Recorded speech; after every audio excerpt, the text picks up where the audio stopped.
Envolvidos em total idolatria, extremamente longe do Senhor, o Deus de Jacó, o reino do norte caminhava a passos largos de sua destruição e humilhação. Depois da morte do rei Salomão, Israel se dividiu em reino do norte, com capital em Samaria, e reino do sul, com capital em Jerusalém. Os dois reinos passaram a se chamar Israel e Judá, respectivamente. Em Judá, Deus preservou a linhagem de Davi, como o havia prometido. Em Israel, Deus levantou outro rei, Jeroboão, para governar o reino do norte. Porém, Jeroboão fez o que era mau aos olhos do Senhor, levando quase todo o povo a adorar outros deuses, deuses pagãos. No reino do sul, Judá, ainda tiveram reis que serviram ao Senhor. Porém, em Israel, em sua grande maioria, os governantes se prostituíram à idolatria. E isso provocou a ira do Senhor, pois ele os havia tirado da terra do Egito e deu tudo a eles, em uma terra que mana leite e mel. Então, Deus tirou sua bênção do reino do norte e os rejeitou como seu povo.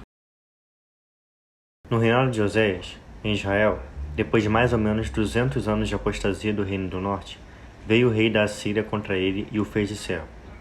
Contudo, depois de alguns anos recebendo presentes, Salmaneser, rei da Assíria, descobriu que Oséias estava tentando se aliar com o Egito. Então, ele o prendeu e invadiu Israel, conquistando a capital Samaria ao fim de 3 anos de guerra. Depois disso, em 722 a.C., transportou os habitantes de Israel para outros lugares, espalhando-os segundo a sua vontade.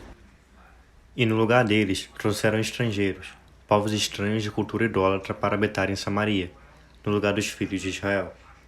E aqueles povos mancharam a terra de Samaria com sua idolatria e não temiam o Deus dos hebreus. Então, Deus enviou leões que mataram alguns deles. O pânico tomou conta e aqueles homens pediram ajuda ao rei da Síria.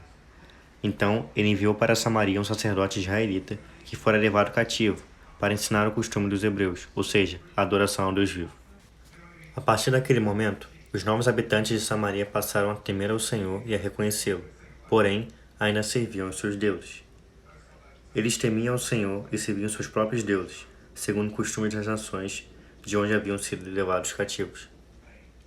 Houve então um sincretismo religioso, ou seja, a mistura de muitas crenças. No livro apócrifo de Tobias, narra-se a história de um israelita que fora levado para Nínive, capital da Assíria. Não se sabe ao certo se os israelitas conseguiram voltar para Israel, mas a vida deles nunca mais foi a mesma.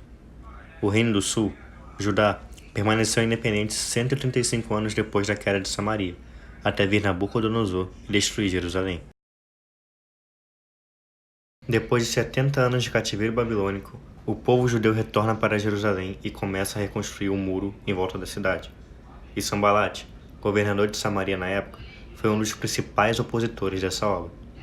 A partir de então, os judeus passaram a odiar os samaritanos e não os reconheciam mais como filhos de Abraão, devido à grande mistura de diferentes etnias.